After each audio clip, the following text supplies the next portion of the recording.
చేసుకోవడానికి, అదేవిధంగా దేవుడు ఇచ్చినటువంటి సంవత్సరం అనే దయాకిరణాన్ని బట్టి దేవునికి స్తుతులు చెల్లించడానికి విశ్వాసులు తమ జీవితాలలో పుట్టినరోజు లేక శుభకరమైన రోజులు వారు అనుకున్నవి ఆ కార్యక్రమాలన్నీ కూడా దేవుని మహిమపరిచే విధంగా, సంతోషపరిచే విధంగా ఉండాలని దేవుడు. అందుకనే ఫిబ్రవరి గ్రంథకర్త 1:6 తెలుగులో విశ్వాసం లేకుండా దేవునికి ఇష్టడై ఉండటం అసాధ్యం కానీ వేరొక ట్రాన్స్లేషన్ విశ్వాసం లేకుండా దేవుని ఎవరు సంతోషపెట్టలేరు. మనం విశ్వాసులమే. ఈ విశ్వాసములో ఉన్నటువంటి మనమంతా కూడా మన కుటుంబాలలో జరిగేటువంటి మంచి సంతోషకరమైన సంఘటనలో దేవుని విస్మరించకుండా దేవునికి మనము స్తుతులు చెల్లిస్తూ సంతోషపెట్టడం అనేది అదెంతో మనకు ఆశ్చర్యంగా. మత్తయి సువార్త 14:5 హేరోదు రాజు కుమార్తె, హేరోదియ కుమార్తె నాట్యము చేసి తండ్రిని సంతోషపెట్టింది. 14 మధ్యలో హేరోదు పుట్టినరోజున హేరోదియ కుమార్తె హేరోదు మరియు అతని అతిథుల కోసం నృత్యం చేసింది మరియు ఆమె అతన్ని సంతోషపెట్టింది. అంటే కుటుంబంలో జరుగుతున్నటువంటి కార్యక్రమాల్లో ఆ బర్త్డే జరిపించుకుంటున్నటువంటి వ్యక్తిని, పిలవబడినటువంటి బంధువర్గాన్ని, మిత్రులందరినీ సంతోషపెట్టడానికి అన్యులు అనేకమైన కార్యక్రమాలు చేపడుతూ ఉంటారు. మనం అలాగే చేయకూడదు. మనం చేయగలిగినటువంటి పని ఏంటంటే సోదరి సహోదరుడు వారి యొక్క జీవితాలు బట్టి దేవునికి మహిమకంతా చెల్లించారు. ఏ రోజు రాజు కుమార్తె నాట్యం చేసి ఏ రోజును సంతోషపెట్టింది. మనమైతే మన దేవుడిని మనము సంతోషపెట్టవలసిన వారమయ్యాం. అందుకనే మనమంతా కూడా ఇక్కడ కూర్చుని మనకు జీవాన్ని ప్రసాదించినటువంటి గొప్ప దేవుడు, మహిమకు పాత్రుడు ఆయనను మనం ఆరాధించడము, స్తుతించడము, కృతజ్ఞతలు చెప్పడము అది మనకు ఆశ్చర్యం. అనేకమైనటువంటి శోధనలు, బాధలు, ఇబ్బందులు జీవితంలో వస్తూ ఉంటాయి. అయితే దేవుడు మనకి ఏం వాగ్దానం చేస్తున్నాడంటే 1 కొరింథీయులు 7:30 మీరు చింత లేని వారై ఉండవాలని కోరుచున్నాను. మీరు ఆందోళన నుంచి విముక్తి పొందాలి. ఏదో ఆందోళన అప్పుడు నేను అంతా కూడా హాస్పిటల్స్ వెళ్తుంటే నాకు ఎంతో బాధ అనిపించింది. పుట్టినరోజు ముందు రోజునే పాపం ఆమెకి అపాయింట్మెంట్ దొరకడము, దానివల్ల కూడా ఆ విధంగా కలిసిపోవడం ఎంతో విచారం అనిపించింది. అయినా అటువంటి ఆందోళన, అటువంటి చింతలో మీరు ఉండకండి. ఎందుకంటే మీ చింతల్లోనూ, మీ యొక్క బాధల్లోనూ, శోధనలోనూ మీకు దేవుడు, గొప్ప దేవుడు ఉన్నాడు, విడుదల చేసే దేవుడు ఉన్నాడని మీరు నమ్మండి. కీర్తనకారుడు 37:5 అంటాడు, ప్రభుత్వ ఆధారపడండి, ఆయన నమ్ముకోనండి, ఆయన మిమ్మల్ని జాగ్రత్తగా చూస్తాడు. ఒరిజినల్గా నీ మార్గం నాకు యెహోవాకు అప్పగింపుము, నీవు ఆయనను నమ్ముకున్నాము అని కార్యం ఇచ్చినది. దాన్ని మళ్ళా ఒక మంచి ఇంగ్లీష్ ట్రాన్స్లేషన్లో తెలుగులో మార్చుకుంటే ప్రభుపై ఆధారపడండి, ఆయనను నమ్మండి, ఆయన మిమ్మల్ని జాగ్రత్తగా చూసుకుంటాడు. ఈ ఈ యొక్క కుటుంబాలన్నీ కూడా దేవునికి భయభక్తులు కలిగినటువంటి కుటుంబాలుగా అభివృద్ధి చెందడం అనేది అది చాలా ఆనందదాయకం, ఆశ్చర్యకరం. అందుకనే ప్రభు అంటాడు ఆ దీవెన తరతరాలు కూడా ఉంటుంది అని అంటున్నాడు. లోకస్వార్త 1:5 ఆయనకు భయపడే వారి మీద ఆయన కనికరము తరతరములకు ఉండదు. His mercy is on them that fear him from generation to generation. కాబట్టి జీవితంలో వచ్చేటువంటి సమస్యలు, శోధనలు, ఇబ్బందులు వీటన్నిటి నుండి మనము తప్పించుకోలేము. కానీ మనకు సహాయకుడిగా దేవుడు ఉన్నాడు కాబట్టి ఆయన సహాయంతో మనకు విడుదల వచ్చే విధంగా మనం ప్రార్థించాలి. పేతురు రాసిన మొదటి పత్రిక 5:6 ఏమంటాడంటే దేవుడు మన గురించి చింతిస్తున్నాడట. యాంగ్జైటీ, చింత అంటే ఇంగ్లీష్ యాంగ్జైటీ, ఆ చింత యావత్తు ఆయన మీద వేయండి. దీర్ఘాయువు కొరకు ఒక మంచి వాక్యం ఇదివరకు ఎప్పుడు చెప్పలేనటువంటి వాక్యాన్ని మేము ముందు వచ్చాము. చిత్రకాండమి 30:20 ద్వితీయోపదేశకాండం 30:20 వచనం పెట్టాలి.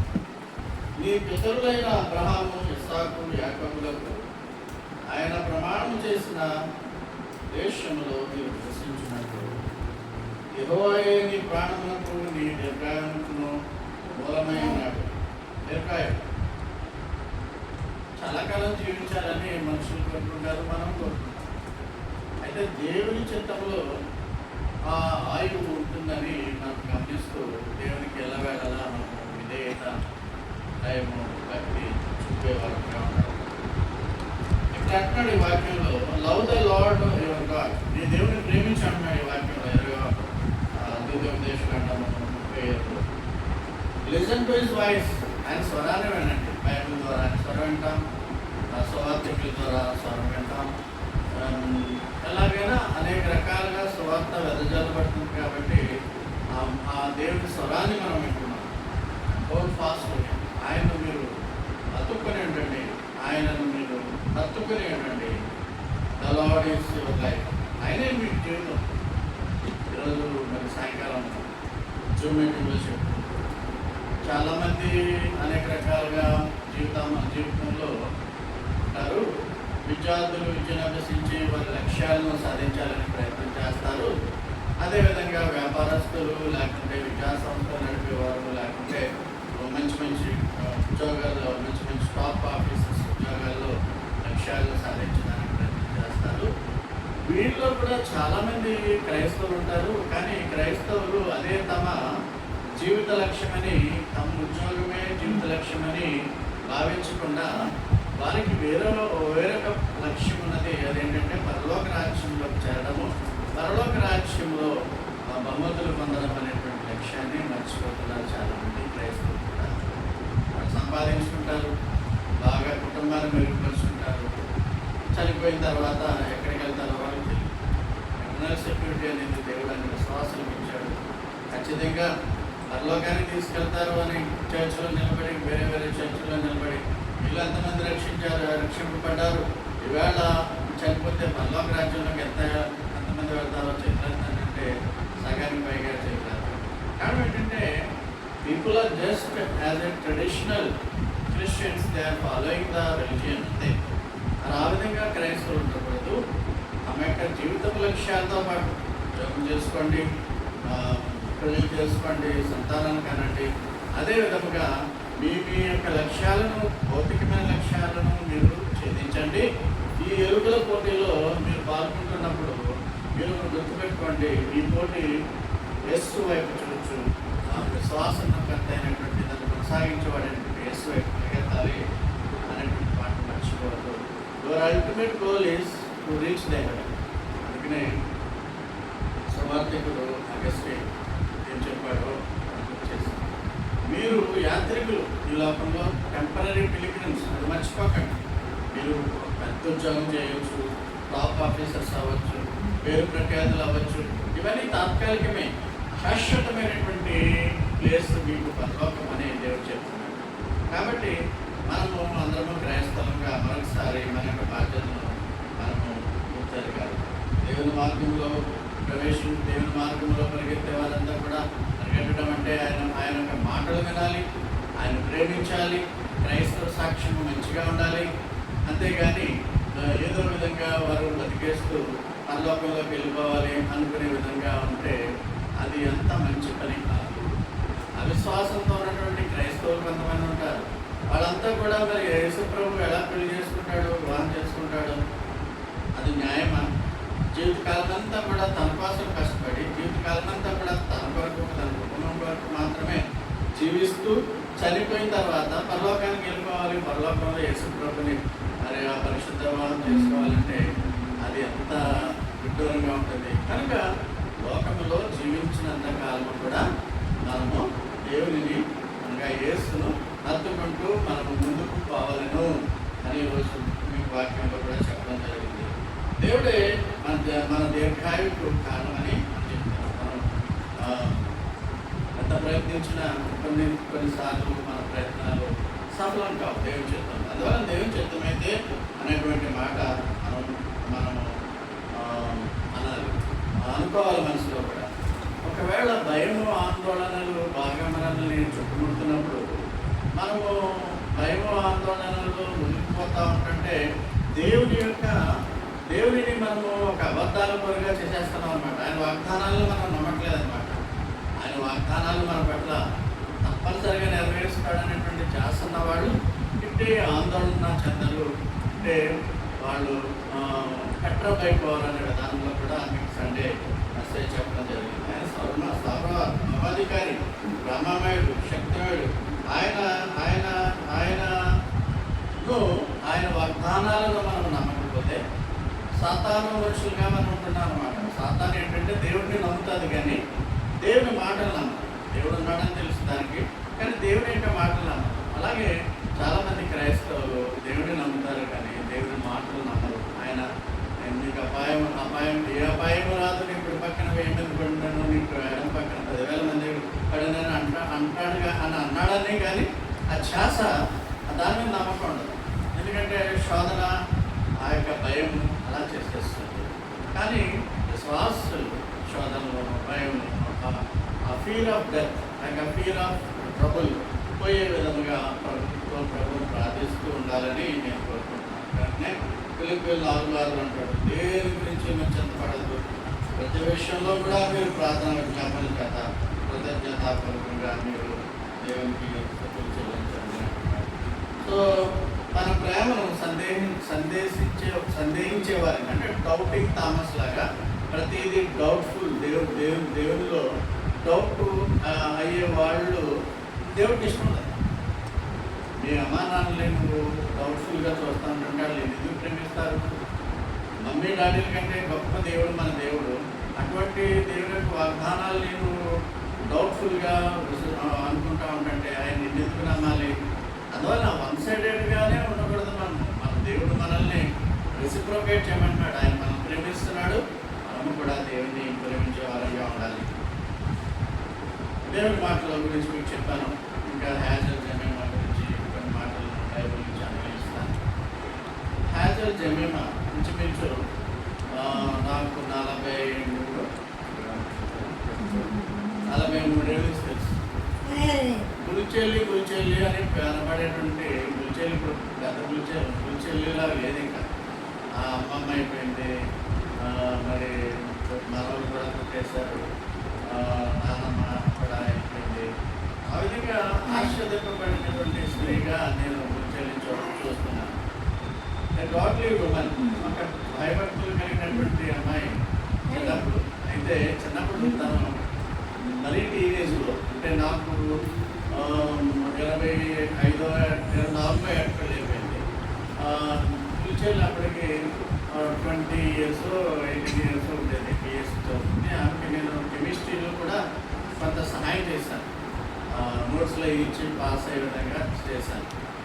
ఆనంద్కి అయితే డైరెక్ట్గా ట్యూషన్ మాస్టర్ కానీ ఇంటికి నేను ట్యూషన్ మాస్టర్ కాదు కానీ నోట్స్లో ఇస్తూ కెమిస్ట్రీ బాగా చదువుకోవడానికి ఎంకరేజ్ చేస్తూ ఉంటాను. ఎప్పుడు పిలిచేళ్ళు సారి నా మెమరీలోకి చిన్నప్పుడు పిలిచేళ్ళు వస్తుంది. బుల్చెల్లి అప్పుడు చిన్న చిన్న ఫ్రాకులు, అదేవిధంగా చక్కగా నైస్గా అందరిలోకెల్లా స్టైలిష్గా తయారవుతుంది. ఉన్నటువంటి జనరేషన్లో స్టైలిష్ అప్పుడు 40 ఏళ్ళ కింద స్టైల్ అంటే చూడండి చాలా. నేను అనుకుంటా ఉండేవాడిని అమ్మాయి ఫ్యాషన్ డిజైనర్ అయితే బాగుంటుందేమో, లేకపోతే ఒక ధనికులు కుటుంబంలోకి వెళ్తే ఈ అమ్మాయి చక్కగా స్టైలిష్గా ఉండేటువంటి పరిస్థితి ఉందేమో అని అనుకుంటూ ఉండేవాడిని. నేను ఊహలన్నమాట. అయితే బుల్చెల్లి ఒకసారి ఆండ్రూస్ గారు సడన్గా అక్క మీద వెళ్ళిపోయి కార్తీలో పెళ్లి చేసుకుని వచ్చేసారు. వాళ్ళకి చెప్పడం కానీ ఇంకెవరికి చెప్పడం కానీ ఉండదు మాట షో అంతా. సో ఏంటి ఏం జరుగుతుంది అనేటువంటి అనుకునే పరిస్థితుల్లో ఈ ఫ్యాషనబుల్గా ఉండేటువంటి అమ్మాయిని మన నెహమ్యా ప్రేమ్ కుమార్ గారికి ఇచ్చి పెళ్లి చేసేయడం కూడా అయిపోయింది. సో అంత ఫాస్ట్గా మూవ్ అయిపోతాయి అన్నమాట వాళ్ళ ఇంట్లో అప్పుడు పరిస్థితులు. అప్పుడేంటి ఎప్పుడైనా ఆయన అంతకాలం కూడా అందరినీ పరుగులు తెచ్చేస్తూ ఉండేవాళ్ళు. సో ఇటువంటి అమ్మాయి ఒక దైవికమైనటువంటి వృత్తి కలిగినటువంటి స్త్రీగా మార్పు చెందడం అనేది నాకు చాలా ఆశ్చర్యంగా ఉంటుంది. మనందరం కూడా క్రైస్తవులమే. అయితే క్రైస్తవులు దేవుని యొక్క మాటలలో, దేవుని యొక్క పనిలో ఏ విధముగా ఉండాలో జెమిమాక రోల్ మోడల్గా ఉంటున్నందుకు నాకు చాలా గర్వంగా ఉంది. మా ఫాదర్స్ అయితే జెమిమాని బిషప్ అంటారన్నమాట. ఆమె ఎక్కడ బిషప్ అయిపోయిందంట కదా అన్నారు. అంటే బిషప్ అంటారు చర్చ్ ఆఫ్ ఇంగ్లాండ్ అక్కడ, ఇక్కడ కూడా బిషప్ అయిపోయిందంటే బిషప్ పాస్టర్లే అంటూ ఉంటాం. సో నేను పర్టికులర్గా 4-5 అవర్స్ కృషి చేసి వాక్యాన్ని డిజైన్ చేశాను. ఎందుకంటే జెమిమా మీద నాకు చాలా మంచి అభిప్రాయం. ఎందుకంటే చర్చ్ ఒడిదుడుకుల్లో ఉన్నప్పుడు కొత్తలో సరిగ్గా 14వ తారీఖుకి 27 ఏళ్ళు అయిపోతుంది. రేపు 14వ తారీఖు ఆమె ఎంతో కృషి చేసింది. అక్క మీద ప్రేమ, లేకపోతే మా మీద ప్రేమ ఏదో తెలియదు కానీ చక్కగా ఆ ఖాతాయి నుంచి 4-5 కుటుంబాలని చర్చ్ ఆఫ్ గాడ్కి తీసుకుని వస్తూ ఉండేది. అంత కృషి చేసేది అనమాట. తర్వాత మరి కుటుంబ పరిస్థితుల వల్ల వేరే చర్చ్కి వెళ్ళడం జరిగింది. వేరే చర్చ్లో బిషప్ అయిపోయింది. అయితే తన కృషి బిగినింగ్లో చర్చ్ ఆఫ్ గాడ్కి చేసినటువంటి కృషి మరి నేను ఇంకా ఉన్నాను కదా, అందువల్ల నేను ఇప్పుడు కూడా పట్ల గౌరవభావం కలిగి ఉండాలి. ఆమె చెప్పగానే వచ్చి వాక్యం చెప్పాలనే అభిప్రాయంతో నేను మీ ముందు నిలబడింది. జెమిమా జెమిమాలో హ్యాజల్ గురించి చూద్దాం. హ్యాజల్కి చాలా అర్థాలు ఉన్నాయి. కొంతమంది డౌబ్ అంటారు, కొంతమంది గ్రీనిష్ బ్రౌన్ ఐస్ అంటారు. హ్యాజల్ అంటే గ్రీనిష్ బ్రౌన్ ఐస్ అంటే ఆకుపచ్చ గోధుమ పళ్ళు. అలాగే హ్యాజల్ నట్స్ అని కూడా ఉంటాయి. అంటే ఆకుపచ్చ కళ్ళు, అంటే ఆకుపచ్చ గోధుమ కళ్ళు కలిగినటువంటి అమ్మాయిని గర్ల్ విత్ హ్యాజల్ ఐస్ అంటారు. హ్యాజల్ అంటే అదొక అర్థం. తర్వాత హ్యాజల్ నట్స్ అంటాయి. హ్యాజల్ నట్స్ చాలా ఖరీదు అనమాట. ఒక 100 గ్రాములు ఉంటే 1000 రూపాయలు. అంటే 1 కేజీ కొనుక్కోవాలంటే 10,000 రూపాయలు. ఆ హ్యాజల్ నట్స్లో పూర్తి స్థాయి అంతా కూడా పీచు ఉంటుంది, లో కార్బోహైడ్రేట్స్, అంతా కూడా ప్రోటీన్లు ఉంటాయి. హ్యాజల్ నట్స్ మీరు మార్కెట్లో దొరుకుతాయి. అవి మీరు కొనుక్కొని తినవచ్చు. మన ఒక్కొక్కటి ఇచ్చే ఒక్కొక్క హ్యాజల్ నట్. ఇది మసాలాతో వేస్తే ఇంకా రుచిగా ఉంటాయి. ఇవి ఓన్లీ ప్లెయిన్ హ్యాజల్ నట్స్ అన్నమాట. అది నోట్లో కొనుక్కోగానే రుచి ఏముండదు, కానీ కార్బోహైడ్రేట్స్ కూడా ఉండవు, షుగర్ లెవెల్స్ కూడా పెరగవు ఖచ్చితంగా. సో ఈ హ్యాజల్ నట్స్ అనేవి ఇవి రుచికరంగా ఉంటాయి. పప్పులాగా ఉన్నప్పటికీ రుచికరంగా ఉంటాయి. ఇవి చాలా రేర్గా పండుతూ ఉంటాయి. అందుకని చాలా ఖరీదైనవి అనమాట హ్యాజల్. అదేవిధంగా మన హ్యాజల్ జెమిమా కూడా మరి ఎంతో అందమైన కళ్ళు ఉన్నాయో లేదని కంట్లో పెట్టి చూడలేను, కానీ స్పెట్స్ పెట్టేసింది. సో తన కళ్ళు అందమైన కళ్ళే, మనిషి అందంగా ఉండేది.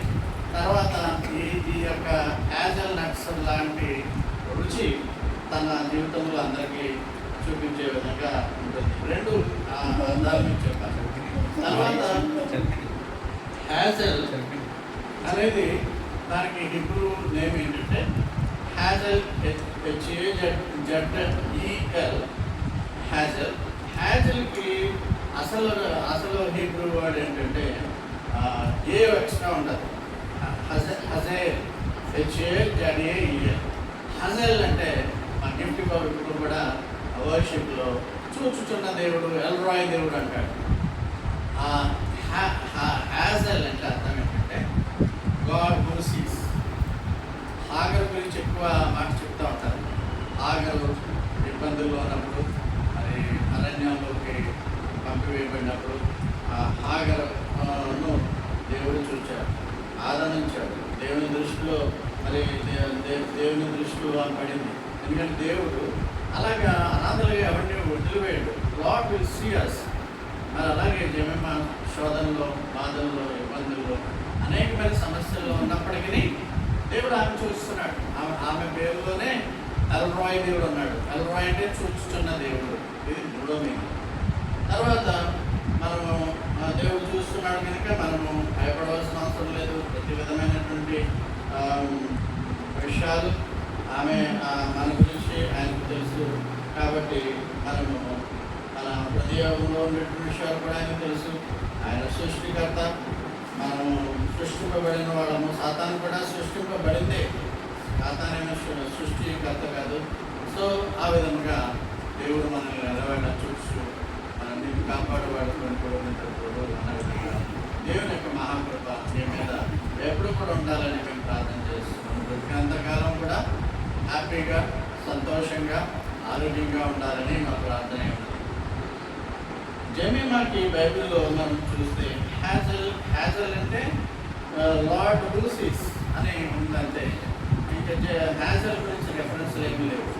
జమీమా యోగు శోధనలు పడి చనిపోయిన పిల్లలు చనిపోయారు, హాస్పిటల్ పోయిన తర్వాత మళ్ళీ దేవుడు రెస్టోర్ చేస్తాడు. యోగు అంటే తిరిగి సంతానాన్ని ఇచ్చేస్తాడు. 7 మగబిడ్డలు, 3 అమ్మాయిలు ఇస్తారు.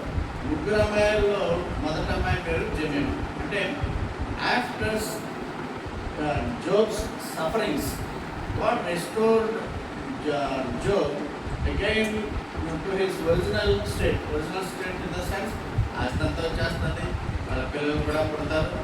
ఆ పుట్టినప్పుడు మరి మొదటి పుట్టిన పిల్లల గురించి ఏమీ పేర్లు రాలేదు. కానీ రెండవసారి పుట్టిన పిల్లలు మళ్ళీ 7 అబ్బాయిలు, 3 అమ్మాయిలు. 7 అబ్బాయిల పేర్లు ఏమీ రాయలేదు, కానీ బైబిల్లో 3 అమ్మాయిల పేరు రాశారు. ఈ 3 అమ్మాయిలలో మొదటిది జమీం, రెండవ దాని పేరేమో కెజియా, మూడవ దాని పేరు కరీం, హప్పు అంటే ఇంగ్లీష్ ఎక్కువ చూస్తాను కాబట్టి హప్పు అని ఉంటుంది. తెలుగులో దానికి పెద్ద కుమార్తె ఇబీమా, రెండవ కుమార్తె కెజియా తెలుగులో ఉన్నది. కెరెన్ హప్పూచ్ కెరెన్ హప్పూచ్ అని ఎవరో పెట్టుకోరు, కేజీఆర్ పెట్టుకుంటూ ఉంటారు. మళ్ళీ ఎందుకు పెట్టుకోరో మనకు తెలియదు. కానీ ఈ 3 కూడా అందగత్తలేడు. ఆ 3 అందగత్తలు ఇక్కడే ఉన్నారు. 4వ అందగత్త లోకంలో దేవునితో సందర్శిస్తుంది. ఈ 3 కూడా మరి యువ కుమార్తెలాగా పెద్ద జమీమా, కానీ ఒరిజినల్గా మరి ఇక్కడ కమలా జమీమా అవ్వాలి. కానీ అది ఈ వేట మాత్రం జమీమాకి ఇచ్చేస్తుంది పెద్దరికం. సో యోగు పిల్లల్లో అత్యంత అందమైన స్త్రీల్లో ప్రసిద్ధి చెందిన ఆమె పేరు రోజ్ లైక్ పౌర్ణం అని అర్థం. అంటే ఈ స్త్రీల అందం బట్టి వాళ్ళని డో అనేటువంటి పేరు వాళ్ళకి ఇచ్చారు. known as one of the most beautiful women in the land. ఇప్పుడు కూడా they are very beautiful. ఈ జమేమా కూడా బ్యూటిఫుల్గా ఉంది కాబట్టి ఆమెకు రోజ్ డే అని పేరు, డే అని అంటారు. లేకపోతే అంటే డే అంటే అర్థం ఏంటంటే పగటంతా కూడా చక్కటి వెలుతురులో ఉంటుంది. అలాగే వెలుతురు కలిగిన స్త్రీ అని ఆమె పెట్టారు. అలాగే డవ్ అంటే పవర్. చాలామంది ఇందాక మీకు చెప్పాను, పావురం కళ్ళు అందంగా ఉంటాయని అంటూ ఉంటారు, అంటే మిగులు అంటూ ఉంటారు. సో యోబు గ్రంథం 42:14లో ఈ ముగ్గురు వాళ్ళ గురించి రాయబడింది. యోబు కుమార్తెలు కన్నా అక్కడ అనాది కాలంలోనే ఆస్తులన్నీ కూడా కుమారులకు ఇచ్చేటువంటి విధానంలో యోబు కుమారులతో పాటు సమానంగా కుమార్తెలు కూడా ఆస్తికి వారసులుగా చేశాడు. మీకు అర్థమవుతుందా? అంటే అబ్బాయిలకే కాకుండా అమ్మాయిలు, మరి తనకు కూడా కొద్దిగా గొప్ప 10 లక్షలు అంతా వస్తే అదే ఇన్వెస్ట్మెంట్ చేసి అపార్ట్మెంట్ హెరిటేజ్లో కొట్టుకుంటారు. సో ఆ విధంగా తల్లిదండ్రులు ఆడపిల్లలను కూడా చూడాలని యోగు నేర్పాడు. ఆ అబ్బాయిలకి ఇచ్చేసేసి అమ్మాయిలకు తోలేమని ఎక్కడ చెప్పలేదు బైబిల్లో. కాబట్టి మన సంజయ్ కూడా ఆస్తికి హక్కుదారులని బైబిల్ పరంగా చెప్తున్నారు. నమ్మిని కోసేద్దాం అనుకుంటాం. సో అనాది కాలంలోనే యోగు మరి కుమార్తెలకు చక్కటి ఆస్తిని పౌరం నివసించే పౌరం గురించి మాట్లాడాలంటే, అంటే జమీమా అంటే పౌరం. జమీమా కూడా పౌరం అనే తెలుసు.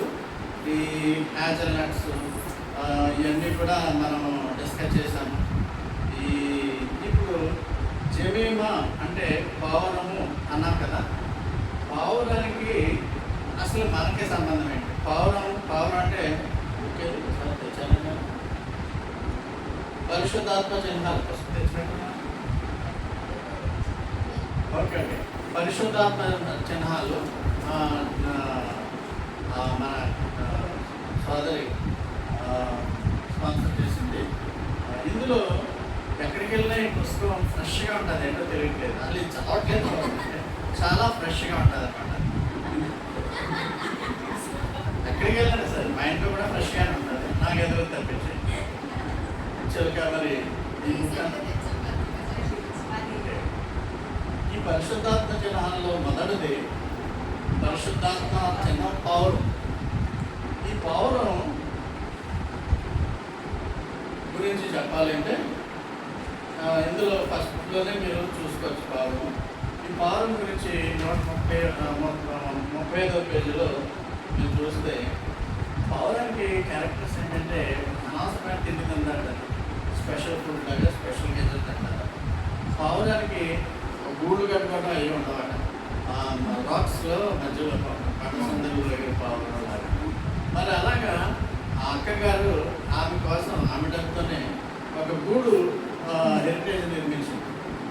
అక్కడ గూడులో ఆమె హ్యాపీగా మరి ఉన్నంతకాలం ఉండేటువంటి పరిస్థితి ఉన్నది. పంటసందుల్లో పౌరమ పరమగీతాలు 2:14 చూస్తాం. పౌరము స్నేహంలో ప్రత్యేకంగా ఉంటుందన్న. తోటి పౌరాలతో ప్రేమతో పట్టుదలతో పౌరం ఉంటుందన్న.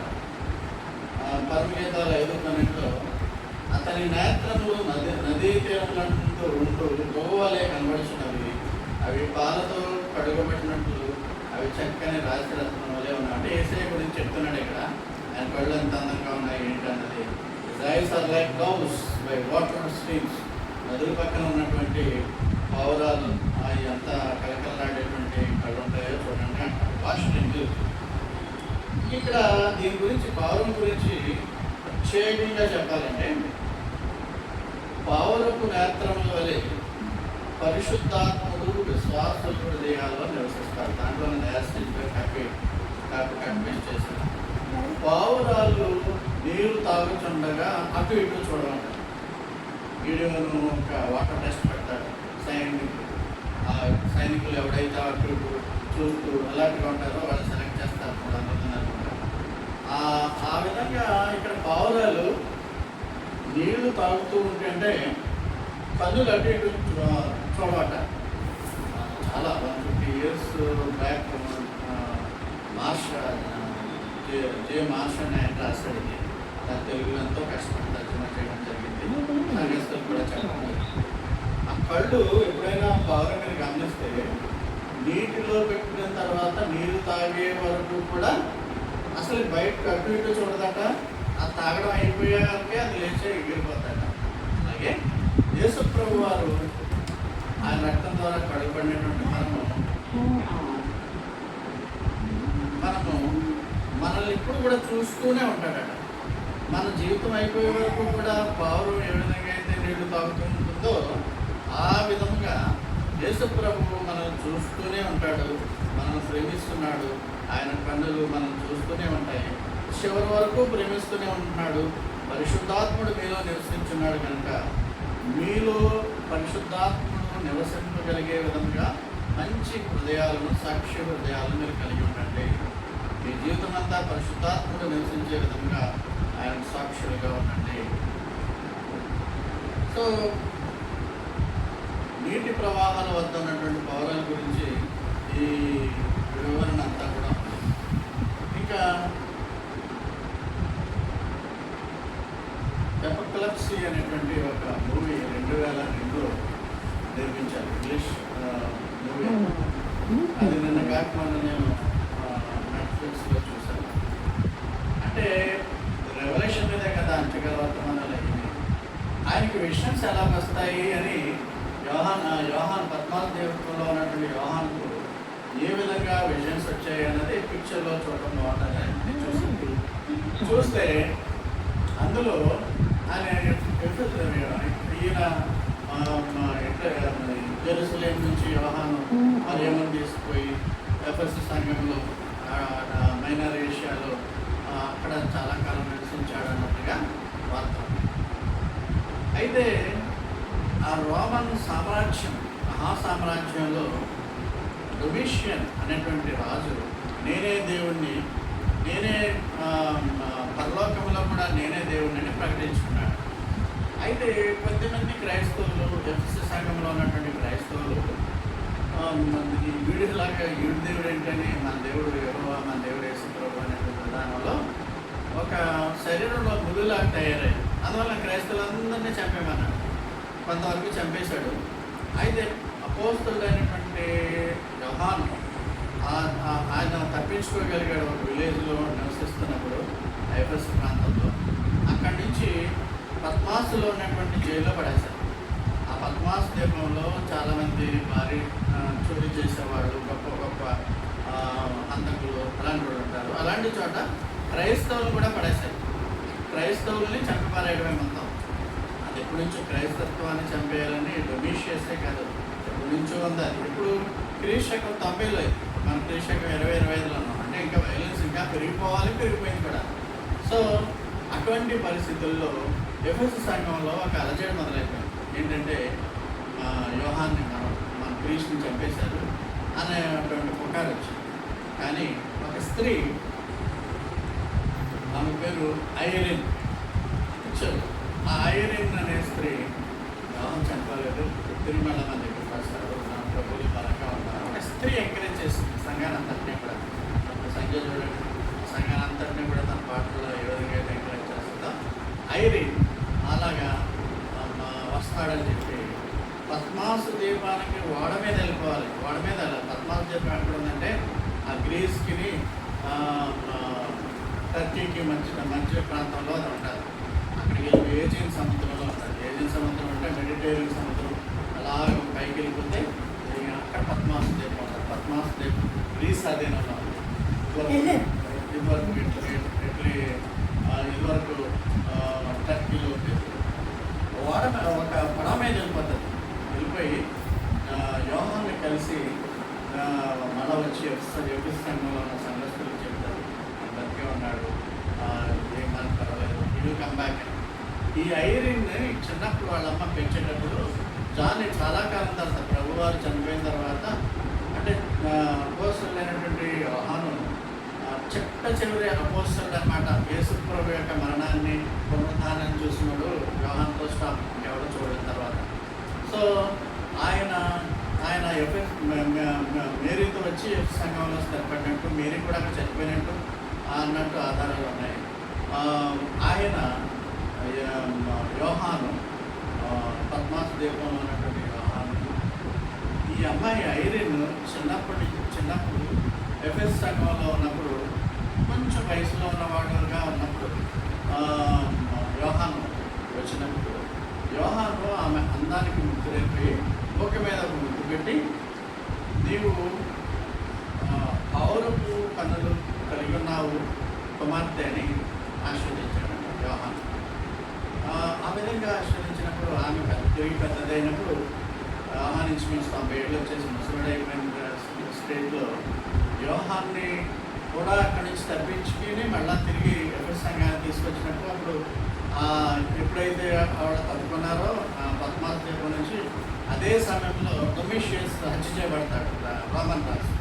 ఆ విధంగా ఆమె ఏం చెప్తుందంటే, నా కన్నులు పౌరపు కన్నులుగా ఉన్నాయి అని అన్నాడు కదా, కనుకనే నేను పౌరం లాంటి పని చేశానని యాక్చువల్గా ఎఫెసు సంఘం 7 సంఘాలకి కూడా ఉత్తరాలు ఎవరు యోహాను ఎలా పంపించాడు అనేది బైబిల్లో ఎక్కడా లేదు. దేవదత్తుల ద్వారా పంపించాడు అన్నట్టుగా ఉంటుంది. కానీ ఆ పిక్చర్లో ఐరిన్ అనేటువంటి ఒక స్త్రీ ద్వారా ఈ ఉత్తరాలన్నీ కూడా 7 సంఘాలకి పంపబడ్డాయన్నట్టుగా చూపించారు. కానీ అది మనం ప్రూవ్ చేయలేం. బైబిల్లో ఏంజల్స్ మాత్రమే ఆ యొక్క దేవదత్తులు ఇచ్చారని అన్నారు. అంటే ఇప్పుడు నేనంతా ఈ స్టోరీ అంతా ఎందుకు చెప్పుకొచ్చానంటే, ఐరిన్ యొక్క కన్నులు పౌరపు కన్నులు, పౌరం చేసే పని ఇదివరకు ఉత్తరాలు తీసుకెళ్ళేది కదా, అలాగే నేను ఉత్తరాలని తీసుకెళ్ళి ఆ సంఘంలో నేను ఆ ఉత్తరాలన్నింటినీ కూడా ఎవరి సంఘం కార్యక్రమాలన్నింటినీ కూడా అందించానట్టుగా ఆ పిక్చర్లో ఉంది. కానీ అది వాస్తవం అని తెలియదు. కానీ బైబిల్లో మాత్రం ఏంజల్స్ ఇచ్చారు అన్నట్టుగా అందజేస్తారు అన్నట్టుగా ఉంది. అంటే ఇంతకీ చెప్పేది ఏంటంటే, ఐరిన్ హ్యాస్ డవ్ ఐస్, కన్నులు చక్కగా బిడ్డలు కదులుతూ ఉంటాయి. అలాంటి కన్నులు కలిగినది ఆ పౌర పని నేను చేశానని చెప్పింది. అలాగే సోదరు చేయడం కూడా నాకు ఇష్టం లేదనుకోండి, ఆయన అక్కడికి వెళ్ళి ఇక్కడికి ఐడియా ఉంటుంది, ఈడియన్ అంటారు, చర్చ్ అంటుంది. ఒకసారి దానికి కళ్ళు తిరిగేలా కూడా తిట్టాను.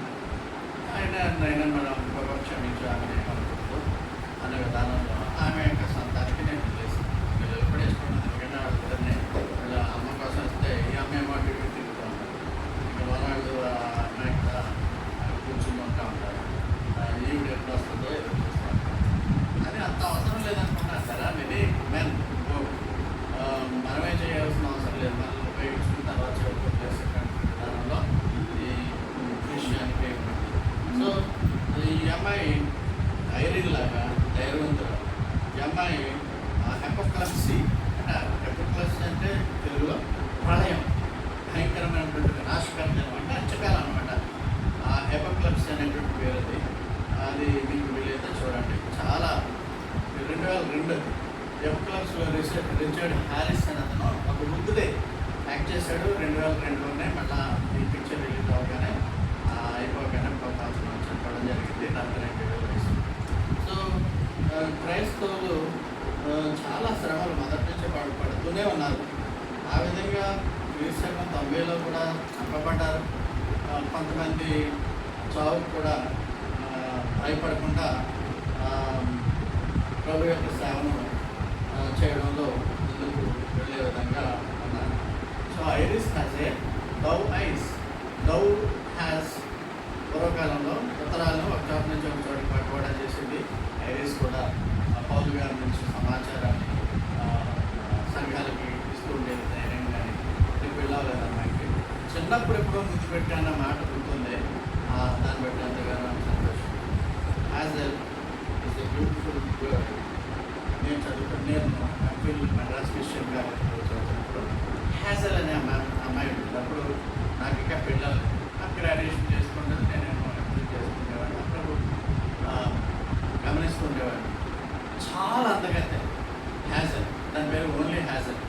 ఆ హ్యాజల్లో ఎంత అందం అంటే ఒకసారి చూస్తే మళ్ళీ చూడాలనిపించేట్టున్నారు. అయితే ఆమెకు ఒక్కరు కాదు, ఇద్దరు కాదు, కొంతమంది బాయ్ ఫ్రెండ్స్ ఉండేవారు. డ్రగ్ అడిక్ట్ 1980లోనే డ్రగ్ అడిక్ట్గా ఉండేది. అంత మంచి అందమైన వాళ్ళు కూడా మరి చాలా దుర్మార్గంగా అపవిత్రంగా ఉండిపోయేటువంటి నాలో మనమందరం పవిత్ర తెలుసు కదా, యువరాజ్ సింగ్ సెంచరీలు సిక్సర్లు పెడతా ఉండేవాడు. ఒక ఇంగ్లీష్ లేడీని పెళ్లి చేసుకున్నాడు, ఆయన పేరు హ్యాంజల్ హీచ్. సో ఇంకొక ఫేమస్ నేమ్. ఆమె మొత్తం ఇండియా అంతా కూడా హైందవ మతవాదులు ఒక్క చిన్న మాటకి ఆమె సిలివేసినట్టు వేసేస్తారు. జెమిమా క్రికెట్, ఆ Jemimah rotary Christian father Christian మదర్కి వెళ్ళింది. సో ఆమె 134 గంటల్లో 127 పనులు చేసి 339 పరుగులు టార్గెట్ని ఆస్ట్రేలియన్స్ పెడితే అది చాలా ఈజీగా ఛేదించి అమ్మాయి ఇండియా ఉమెన్ కప్ గెలవడానికి కారణమైంది. క్యాజువల్ రోడ్రిగ్స్, జెమిమా రోడ్రిగ్స్ నా సెంచరీ కొట్టి బయటకు రాగానే because of Jesus whom I believe I have done this అన్న దానికి మొత్తం హైందవులంతా కలిసిపోయి ఆయన విమర్శించి చెప్పి పెట్టారు. తర్వాత ఆమె అక్కడి నుంచి మళ్ళీ అదనకుండా సీక్రెట్గా మళ్ళీ సో ఆ విధంగా ప్రజలు క్రిస్టియానిటీని అణిచివేద్దామని చూస్తూ ఉంటారు. అణిచివేతలోనే మన కొంతమంది ఉమెన్ కూడా చక్కగా అభివృద్ధిలోకి రావడం అనేది మనం చూస్తున్నాం. ఇక చివరిగా జెజబేల్ ఆత్మ, అదేవిధంగా రూత్ ఆత్మ గురించి చెప్తాను. జెజబేల్ గురించి చెప్పను కానీ Jemimah has the spirit of Ruth. ఆమె భర్తకు లొంగి ఉండేది. జెమిమా ఎప్పుడు కూడా భర్త మాట జవదాకి ఉండేది కాదు. ఎప్పుడు కూడా అన్యోన్యంగా నా ప్రభునందు నిర్మించినటువంటి రామకుమారి గారు జ్ఞాపకం చేసుకున్నాను కూడా ఆయన బ్రతుకున్నంత కాలం కూడా ఒబీడియంట్ వైపుగానే సబ్మిషన్తోనే ఉండేది. రూతు ఇతరులకు సేవ చేయడానికి ఎప్పుడు ఇష్టపడుతుంటారు. Not only Jemima, all sisters వాళ్ళు ఎప్పుడు కూడా ఇతరులకు సేవ చేయడం, మంచితనంతో ప్రేమించడం, దేవుని యొక్క సేవకులను గౌరవించేటువంటి పద్ధతి వీరందరికీ ఉంది. ఆమె ప్రభుత్వంతో పాటు నడిచేది. ప్రభుత్వం ఎప్పుడు కూడా దేవుడితో పాటు అన్యురాలైనా బయటైనా మరి ఇశ్రాయేలు దేవుడిని నమ్ముతూ ఉంది కాబట్టి, నయోమితో వచ్చేసింది కాబట్టి ఆమె ఇప్పుడు కూడా ఇశ్రాయేలు దేవుడిని స్థుతిస్తూ ఉండేది. ఆమె వినయముగా ఉంటుంది, మరి దేవుని దగ్గర ఎప్పుడు కూడా కృతజ్ఞత కలిగి ఉంటుంది. But is that Ruth spirit, Jezebel ఆత్మ మీకు తెలుసు, దాని గురించి ఇక్కడ చర్చించవలసిన ఇంకొక స్త్రీ గురించి చెప్పి ముగించేస్తాం. పద్మాసు దీపంలో ఉన్నటువంటి యోహాను గారు రాసినటువంటి ఉత్తరాలు వేరు సంఘానికి బైబిల్లో దూతలు ఇచ్చారన్నట్టుగా ఉంది. దూత అంటే ఫిజికల్గా ఉండేటువంటి దూతల, మానవ రూపంలో ఉన్నటువంటి దూతలు, అది నాకు తెలియదు. ఆ పిక్చర్లో మాత్రం ఐరన్ ఇచ్చింది అన్నట్టుగా చూపించారు. జాన్ గారు ఉత్తరాలు ఎలా ఉన్నాయి. ఇంక తర్వాత పౌలు గారు మొత్తం అంతా పౌలు గారు రాసినాయి కదా. కొరింథీయులకు రాసినట్టు, ఎఫెసీయులకు రాసినట్టు, రోమియోలకు రాసినట్టు, ఇవన్నీ పౌలు గారు యొక్క ఉత్తరాలు. అయ్యే మనకి బైబిల్గా అవి పుస్తకంలాగా మనకి పెద్దలు ఇచ్చారు. సో ఈ సైలస్ తిమోతిలు ఇద్దరు కూడా ఉత్తరాలని వేరు మైనర్ ఏషియాలో ఉన్నటువంటి వాళ్ళకి, కొరింథీ సంఘానికి, ఎఫెసీ సంఘానికి, టికికస్ అనేవాడు ద్వారా నమ్మకమైనటువంటి పౌలు డివోటీ అన్నమాట. పౌలు గారు టికియస్ ద్వారా ఈ ఏషియాలో సంఘాలకి పిలుస్తుండేవారు. అలాగే రోమా పత్రిక, పౌలు గారు రాసిన రోమా పత్రికని ఫీబీ అందజేసింది. ఫీబీ అంటే ఆ పత్రిక అప్పటికి ఇంకా ఈ కొత్త నిబంధన గ్రంథము బయటకు రాలేదు. ఏవో ఈ ఉత్తరాల రూపంలోనో తాళపత్రాలలాగా వాళ్ళు చెప్పుకుంటుండేవి. ఫీబీ అనేటువంటి స్త్రీ, ఫిబే, ఈమె రోమా పత్రికను తీసుకెళ్ళి రోమా సంఘానికి ఇచ్చింది. ఆమె ఎక్కడి నుంచి వెళ్ళిందో తెలుసా? ఆమె చాలా దూరం ప్రయాణం చేసింది. రోమ్ నుంచి ఆ యొక్క ప్రాంతానికి వెళ్ళి ధైర్యవంతురాలు అన్నమాట. అంటే స్త్రీలు కూడా అలా ధైర్యంగా ఉండేవారు అప్పుడు ఆ రోజుల్లో. ఈ ఫీబే ఫస్ట్ సెంచరీ అని కొరింథీ సంఘంలో డేకన్గా కూడా ఉండేదట. రుచులు కూడా డేకన్ కంటే పెద్ద స్థాయిలోనే ఉంది. ఇప్పుడు కెంకరియా చర్చ్లో ఉండేది. పౌలు గారు అంటే ఆమె నమ్మకమైన దాసురాలుగా ఉండేది. రోమా పద్ధతిని తీసుకెళ్ళి సముద్ర మార్గం గుండా వెళ్ళి ఎఫెసస్ నుండి చాలా దూరం రోమ్ వెళ్ళి రోమ్ సంఘానికి పత్రిక ఇచ్చింది. ఇవ్వడమే కాదు, ఆమె చదివి ఇంటర్నెట్ కూడా చేసేది వాళ్ళ భాషలో. అంటే విద్యార్థికురాలు. ఇప్పుడు మనం లేబర్ని విమర్శించం కానీ, తక్కువ చదువుకున్న భాషలు లేబర్స్ అనేవి మనం విమర్శించం కానీ, చదువుకున్న వాళ్ళు దేవుని సేవని మొదలు పెడితే అది ఇంకా గ్రేట్గా ఉంటుంది. ఫీబే గొప్ప చదువుకుంది కాబట్టి వెళ్ళి గ్రీక్ భాషలో రాసినటువంటిది ఆ రోమీలందరికీ వివరించింది, వాళ్ళ భాషలో వివరించగలిగేది. అలాగే అకులా ప్రిసిల్లాలో ప్రిసిల్లా మరి పాత నిబంధన గ్రంథంలోనే అపోలోకు అనేటువంటి విద్వాంసుడి కర్మాల నుండి తీర్చింది. ఆ విధంగా చదువుకునేటువంటి స్త్రీలు ఈ ముగ్గురు కూడా దేవుని సేవలో పాల్గొంటున్నారు. అందులో ముఖ్యంగా 1వ శతాబ్దం లేఖనైన ఫీబే, తెలుగులో ఫోబే అని ఉంటుంది, ఫీబే అనుకుంటున్న సేమ్ అని. సో ఆ విధంగా మరి ఫీబే కూడా పౌలు గారు సహోదరి లేఖన్ అనుకుంటేవాడు. మన రుచులు కూడా మంచి సేవ చేస్తుంది. ఆ సేవ దేవునికి ఇష్టమైనటువంటి సేవ చేయాలి. ఆ విధంగా ఉండేటువంటి విధంగా మేము ప్రార్థన చేస్తున్నాం. ఈ రీతిగా బైబిల్లో ఉన్నటువంటి వ్యక్తులు మనకి ఇన్స్పిరేషన్గా ఉంటారు. మనం కూడా, మీరు కూడా సేవ చేస్తున్నారు, మనము సేవ చేస్తున్నాం, గొప్ప సేవ చేస్తున్నాం. అయితే సేవ దేవునికి ఇష్టమైన సేవ అవ్వాలి. ఈ మంచి కూరలు ఉన్నాయి, ఇప్పుడు అన్నీ బ్రహ్మాండమైనటువంటి టేస్ట్తో ఉంటాయి. అందుకనే ప్రసంగం అయిపోగానే ఇంకా ఏమీ లేకుండా భోజనాలు పెట్టేసుకున్న తర్వాత, భోజనాల తర్వాత 11 o'clock కావాలంటే 11 వరకు మీరు మాట్లాడుకోండి అని కూడా పెద్ద ఆవిడ డాక్టర్ కమలా సలహా ఇచ్చారు. కాబట్టి మనం ఏంటంటే రుచికరమైన భోజనం ఎంత ఆనందంగా తింటామో రుచికరమైన ఆరాధన చేయాలి, వర్షిప్ చేయాలి, రుచికరమైనటువంటి సేవ సర్వీస్ చేయాలి, రుచికరంగా విధేయులను చూపించాలి. ఆ రీతిగా మరి గుల్చెల్లి ఇంకా కూడా దీర్ఘాయుతో దేవుడు నింపాలని, తనకున్న అనారోగ్య సమస్యలు దేవుడు తీసివేయాలని. మనకు రియల్గా తనకు పడేటువంటి వేదన తెలియదు కానీ ఆఫ్టర్ లూజింగ్ హర్ హస్బెండ్ ఆమె చాలా ఆందోళన గురవుతున్నట్టుగా నా నా నా మైండ్కి అనిపిస్తుంది అన్నమాట. బట్ అలాంటిది ఏమి లేకుండా అందుకని ఇన్ని అవకాశన్స్ పెట్టుకుని గిరగిర తిరగడం, సేవ చేస్తూ జరుగుతుంది. But anyway all have to leave this world. Leave we are pilgrims in the world. ముందెళ్తాడు, తర్వాత బట్ అవర్ గోల్ ఈస్ అక్కడ బహుమానాలు పొందుతున్నటువంటి జీవితాన్ని మనం దేవుడు మీ యొక్క వచ్చే జీవితాన్ని నీవు సంతోషంగా గడపాలని కోరుకుంటూ ప్రార్థిస్తున్నాను. ఇదే మరి ఈవేళ అసలు రిటైర్మెంట్ ఇచ్చేయాలి మేము. ఎందుకంటే 62 నిండిపోతున్నాయి మాట. అయితే 2 నెలలు 3 నెలలు వెనక్కి వెళ్ళడం వల్ల ఆ విధంగా జరిగింది. ఏం చెప్పినైతే మళ్ళీ కోరుకుంటే రిటైర్మెంట్కి మంచి సంఘానికి ఇస్తాను. ఎందుకంటే నెక్స్ట్ 5-6 hours పట్టింది ప్రిపరేషన్కి. సో నేను బాగా